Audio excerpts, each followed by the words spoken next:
Coyote in Love, retold and illustrated by Mindy Dwyer. This is an old tale of love and the way things came to be. Back in the old days, when the world was changing, Coyote had magical powers. It was his job to put things in order. This was what the old ones believed. But Coyote was always getting into trouble.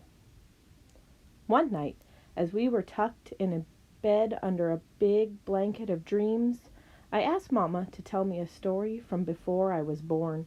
Her eyes got a faraway look while she remembered the time before me. Just then, a band of coyotes sang outside our window. Mama smiled and began to speak in a voice as soft and magical as the twinkly edges of a star.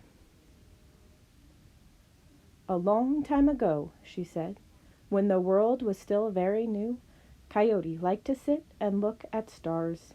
He would stay up all night watching the stars fade into the pink light that brought morning.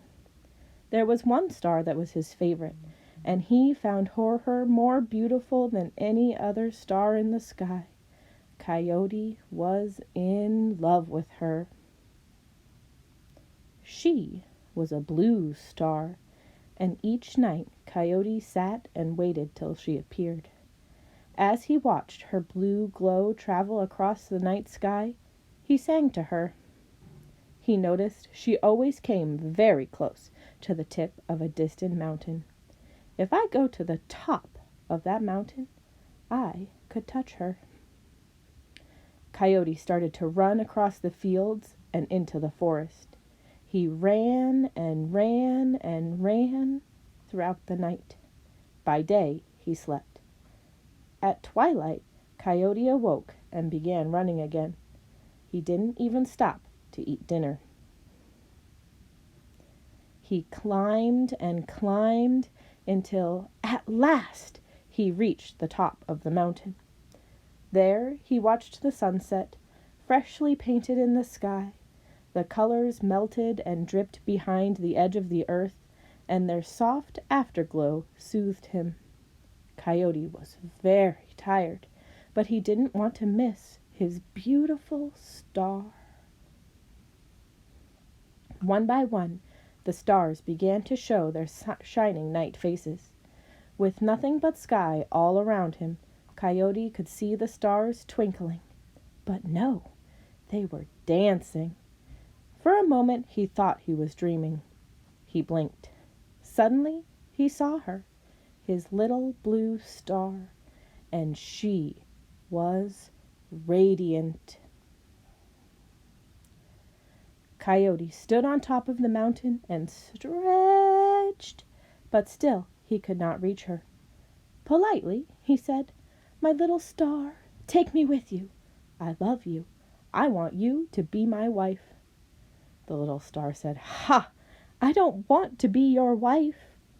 Coyote begged, "Please." Then Coyote leaped up and grabbed her. But she was a sky being and did not like being grabbed one bit. The little star scolded him. "Oh, you are a silly coyote." She held him by the paws and pulled Coyote into the sky, higher and higher through the clouds.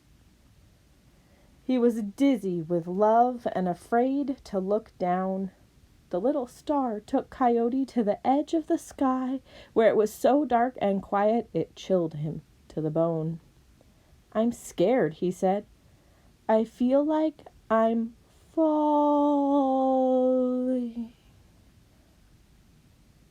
The blue star said, "Coyote, you are such a fool," and let him go. Coyote fell, tumbling through the starry cover of night. Then Mama asked us, "Can you hear Coyote falling?" We yelped like little coyote pups as we imagined him plunging through the sky. Yip, yip, yow! Coyote fell faster and faster toward the earth, He crashed into the top of a mountain so hard that the mountain exploded, leaving only a huge, gaping hole. Coyote cried and cried. His heart was broken. Where he had touched the star, Coyote's paws were blue, and the tears he cried were blue too. Soon, Coyote's tears filled up the great hole in the mountain top, making a clear blue lake. Today, we call it Crater Lake. And now you know how Crater Lake came to be and why the lake is so blue, even to this very day. Have you ever heard a coyote singing on a starry night? Could it be the song of Coyote in love?